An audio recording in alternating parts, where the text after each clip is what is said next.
जब एक सास अपनी बहू से नफरत करती है तो अपने बेटे के मन में भी उसके लिए नफरत भर देती है और साथ ही उसे पूरे परिवार और रिश्तेदारों में भी खराब बहू के नाम से बदनाम कर देती है और खुद बेचारी बन जाती है। शादी होते ही जब बहू घर आती है तो एक उम्मीद लेकर आती है कि शायद अब उसका भी एक घर होगा जहां उसे इज्जत, अपनापन और प्यार मिलेगा। पर कुछ घरों में वो उम्मीद दरवाजे के अंदर घुसते ही दम तोड़ देती है, क्योंकि वहां बैठी होती है एक सास जो बहू को रिश्ते की तरह नहीं, एक मुकाबले की तरह देखती है।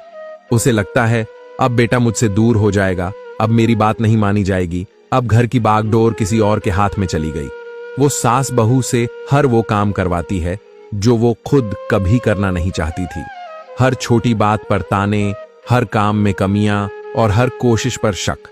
बहू अगर देर से उठे तो माँ बाप ने सिखाया नहीं, जल्दी उठे तो दिखावा करती है। अगर बहू मुस्कुराए तो बदतमीज है और अगर शांत रहे तो घमंडी। धीरे धीरे वही सास अपने बेटे के कान भरना शुरू करती है। तेरी बीवी जवाब देती है, मुझसे ठीक से बात नहीं करती, तू अब बदल गया है।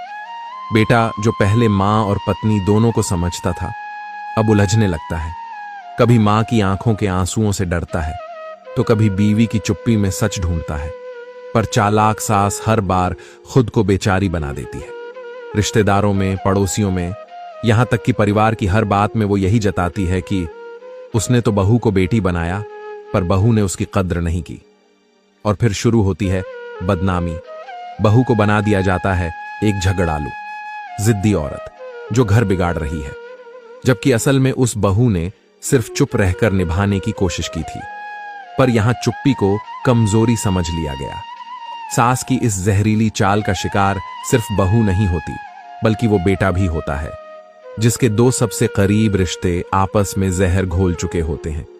अगर आपने भी कभी रिश्ते को बचाने की पूरी कोशिश की और फिर भी गलत बना दिए गए तो एक लाइक जरूर करिए, क्योंकि कभी कभी सच्चाई भी चुप रह जाती है और झूठ जीत जाता है।